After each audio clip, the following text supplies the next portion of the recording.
Hey there, everybody. Just wanted to congratulate you to making it through the first week. Today is Thursday. Exactly a week from today, we did weigh-in and we went to Hometown Buffet to pig out. Kind of wanted to talk about an interesting concept, and that is about the world, okay? Everybody knows or believes that the world is flat. Let me say that again. Everyone knows and believes that the world is round. But is it round? How do you know it's round? How do you know that the globe is round? It's because people tell you it's round? It's because other people say it's round? Is it because scientists and researchers have gone into space and seen that it is round? So we take for granted that we believe that the world is round, right? But we've never seen it round, other than what we've seen in pictures. And for all we know, those pictures could be all fake, right? So anyways, why am I bringing this concept up? How do you know that the world is round and not flat? It's because it's what you believed and it's what you have been taught and told in school. It's something that's a long-standing thing. You just believe it, you trust it, you have faith that what people are talking about is true. So if someone all of a sudden came and said to you that the world is flat, you'd be like, you're out of your mind, it's round, you know? So take that concept for a moment and let's expand on that. If the world is round, you believe it because other people say it's round.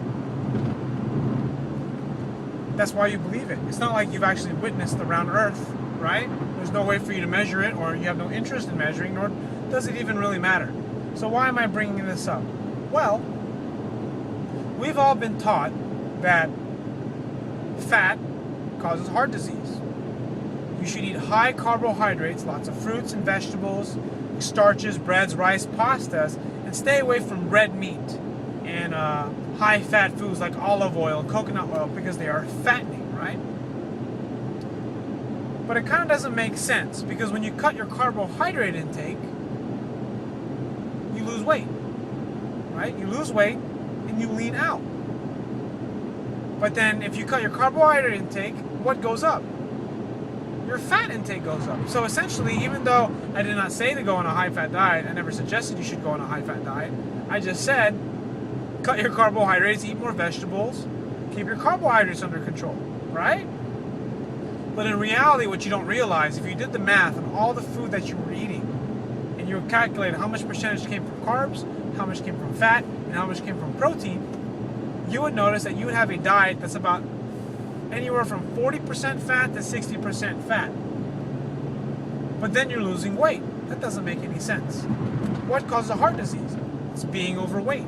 It's having a lot of fat in your diet. So if fat makes you fat, you're more likely to get a heart attack. But if you take in too much fat and you don't eat any carbohydrates but you lose weight, does that put you at risk for heart disease?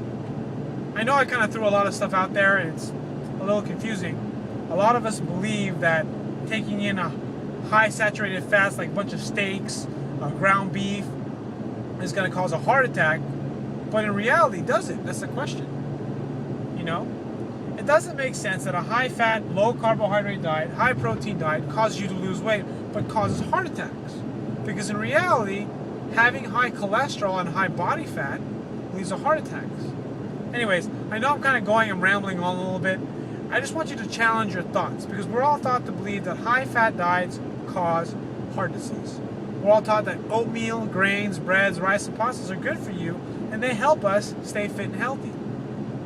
But the reality is, how much of America is fit and healthy?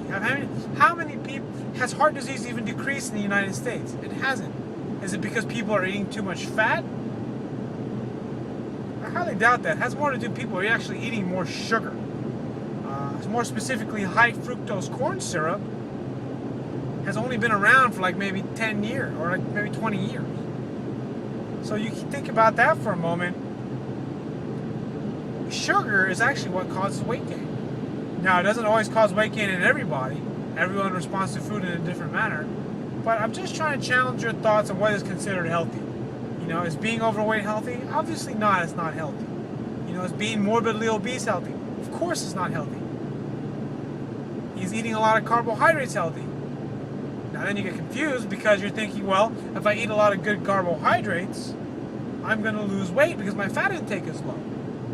So I'm kind of throwing that idea out there, and I kind of want you to think for yourself. You know, everything you've been taught about nutrition and weight loss doesn't even really work, and can you really believe it? Because obviously I'm in the camp that most starches, grains, dairy is not good for weight loss, and generally not good for you.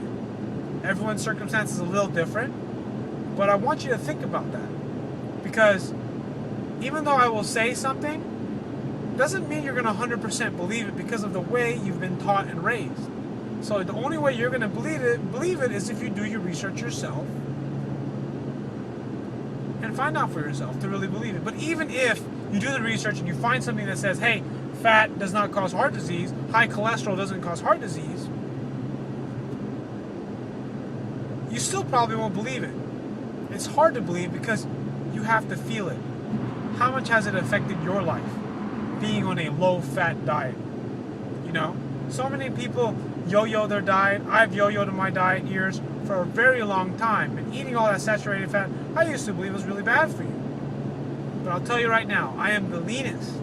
I am the lowest weight. I'm the healthiest. I'm the strongest I've ever been. Today, I bench pressed 265 pounds for one repetition at 175 pounds. I have never done that my entire life. I can run about 15 pull-ups. I fit in like 33-inch waist jeans are loose on me. You know, I didn't eat a ton of fat. Is it because I have a special metabolism? It's kind of hard to say because, you know what, I've never had a six-pack my entire life. I've been overweight more than half my life, you know? And even at my lowest weight, I was still considered overweight. So kind of keep that in mind. You can tell I'm a little fired up because you have to think for yourself and you have to decide what's going to work for you. If you think what you did in the past, it works for you,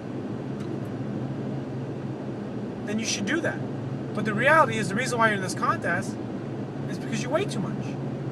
And if you're going to want to make some changes in your lifestyle and you want to make some changes in what it is that you want to do for your life and feel better, look better, be healthy, maybe you don't want to get a six-pack, but you'd like to fit in regular clothes, you know? Maybe you like to feel good when you go out on the beach. Maybe you don't have a great body or amazing body, but you feel comfortable with yourself. And you know what? Sometimes, for some of you, you just got to lose about 30 to 40 pounds. That's it. Obviously, some of you have to lose like 100 pounds. But the reality is, you want to feel good, you want to look good, and you want to feel strong. And you want to have energy. So keep that in mind. I have an exercise piece coming up soon.